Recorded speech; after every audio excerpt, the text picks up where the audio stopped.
안녕하십니까. 법무법인 율촌의 안범진 변호사라고 합니다. 저는 율촌 중대재해센터 임원으로서 다수 중대재해 사건을 담당해서 처리하고 있습니다. 금일 토론을 하게 돼서 개인적으로는 영광입니다. 저는 최근까지 있었던 중대재해처벌법 위반 선고 사례를 분석해 봤습니다. 그 이유는 거기서 판결 선고 사례에서 어떤 경향성 등을 확인할 수 있지 않을까 싶어서 좀 전체적으로 한번 살펴봤습니다. 우선 2022년 1월 27일 중대재해처벌법 시행 이후에 현재까지 총 9건의 중처법 위반 사건에 대한 판결 선고가 있었습니다. 모두 유죄가 선고됐습니다. 그리고 아직까지 무죄 선고는 없습니다. 그중 한 건에 대해서는 항소심에서까지 유죄가 유지되었습니다. 또 세간의 관심이었던 중처법 위헌법률심판제청이 기각된 바도 있습니다. 최근에 법원은 중처법이 헌법상 명확성 원칙, 과잉금지 원칙, 평등 원칙 위반이 아니라는 취지로 판시하였습니다. 총 9건의 선고 사례 중에 건설 현장에서 발생한 중대재해 사건이 5건이고요. 나머지는 제조업 등 현장에서 발생한 중대재해 사건이었습니다. 아무래도 중대재해는 건설 현장에서 많이 발생하고 있기 때문이 아닌가 합니다. 또 9건의 선고 중 실형이 선고된 사례는 1건, 징역 1년이 있었고 나머지는 모두 징역형의 집행유예가 선고되었습니다. 집행유예가 선고된 8건에서 징역형은 8월이 선고된 사건이 1건, 1년이 5건, 1년 2월이 1건, 1년 6월이 2건이었고 집행유예 기간은 3년이 5건, 2년이 3건입니다. 즉 최저 징역 8월, 집행유예 2년에서 최고 실형 1년 사이에 선고가 있었던 겁니다. 판결문에서 설치된 양형 사유에 대해서 살펴봤습니다. 피고인에게 유리한 자료로는 주지하시다시피 유족과의 합의가 가장 중요했고 그 외에 자백하느냐, 그다음에 반성하느냐, 그리고 피해자 가실이 개입되었느냐 등도 유리한 자료로 언급된 바 있습니다. 그리고 불리한 자료로는 동종 전과가 있는지 여부가 중요하게 판단한 것으로 보입니다. 구체적으로 어떤 의무를 위반했다는 이유로 유죄 선고를 했는지를 살펴봤습니다.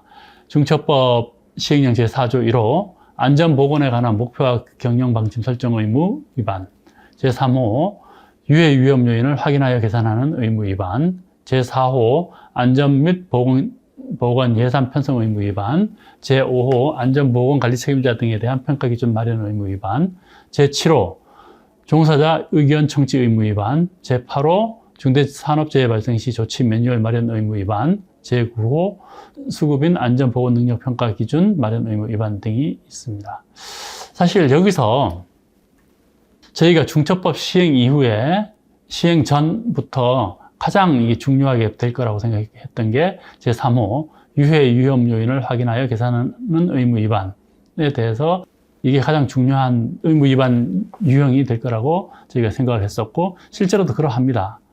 근데 약간 의외로 그 제5호 안전보건관리 책임자 등에 대한 평가 기준 마련 의무 위반도 제3호에 못지않게 많이 지금 위반했다고 판시되고 있습니다. 위반 유형으로서 설치되고 있습니다. 그 부분도 앞으로 또는 현재 진행되는 사건에서도 상당히 중요하게 평가를 받고 있기 때문에 대비하셔야 될 것으로 보입니다. 또 판결 선고가 누적됨에 따라 중처법 구성 요건도 조금씩 명확해지고 있습니다. 예컨대 유해 위험 요인을 확인하여 개선해야 하는 의무, 제3호 관련해서 뭐가 확인이냐, 뭐가 개선이냐, 이 구체적 의미가 명확하지 않은 면도 있었거든요. 근데 최근에는 이런 판결이 있었습니다.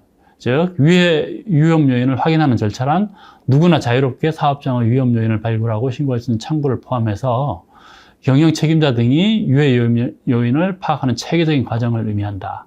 그리고 이 절차에는 사업장에서 실제 위험 작업을 하고 있는 종사자의 의견을 청취하는 절차를 포함시켜라는 취지로 판시한 바 있고요.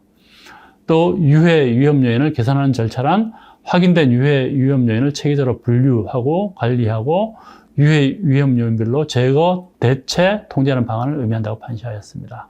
이런 식으로 조금씩 구체화되고 있기는 합니다. 물론 아직도 이 절대적인 판결 횟수가 부족하고, 그리고 모두 하급심 판례에 아직 그치고 있습니다. 그리고 아직 무죄 선고는 없습니다. 무죄 선고가 있으면 거기에 대해서 어디까지가 유죄이고 어디까지가 무죄이고 이런 거에 대해서 조금 더 명확해질 수가 있는데, 아직 무죄 선고가 없기 때문에 아직도 불명확한 점이 있습니다. 조만간 무죄 선고도 있을 가능성도 있습니다. 무죄 선고되면 조금 더 명확해질 것 같습니다. 그리고 검찰 결정도 지금 상당 부분 쌓여가고 있거든요. 그리고 검찰의 지휘를 받아 노동청에서 내사 종결하는 사례도 상당수 쌓여가고 있습니다. 거기서도 조금씩 중첩법 위반의 구성요건의 의미에 대해서 여러 가지 사례가 누적되어 가고 있기 때문에 앞으로 조금씩 저희가 해석하는데 조금 더 편해지지 않을까 싶기도 합니다.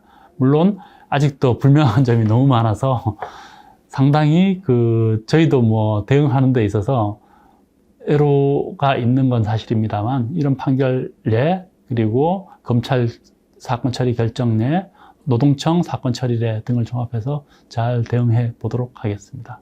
예, 감사합니다.